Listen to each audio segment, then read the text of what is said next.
এই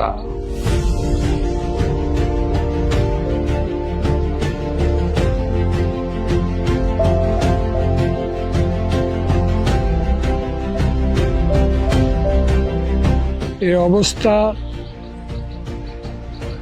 পরিবর্তন করতে হলে এই মুহূর্তে দরকার একটা গণতান্ত্রিক সরকার। এই হাসপাতালে ছিল 20 শয্যা। 2001 সালে যখন জাতীয়তাবাদী শক্তি খালেদা জিয়া ক্ষমতা আসে, এটাকে 50 শয্যায় রূপান্তরিত করা হয়েছে এবং তার খালেদা জিয়ার উদ্বোধনী নেম প্লেটটা করা আছে। উনি একটা অ্যাম্বুলেন্সে দিয়ে গেছেন, সেটা অকাজে পড়ে আছে। বিগত দিনগুলোর এই হাসপাতালের যে অবস্থা সেটা নিজে আপনারা দেখেছেন। সেগুলা ইনশাল্লাহ আমরা স্বাস্থ্য খাতে তারেক রহমানের যে অভিলাষ, যে plan, we have a plan, শিক্ষা, স্বাস্থ্য, ক্রীড়াঙ্গন, এই প্ল্যানের মধ্যে এটা পড়বে ইনশাল্লাহ।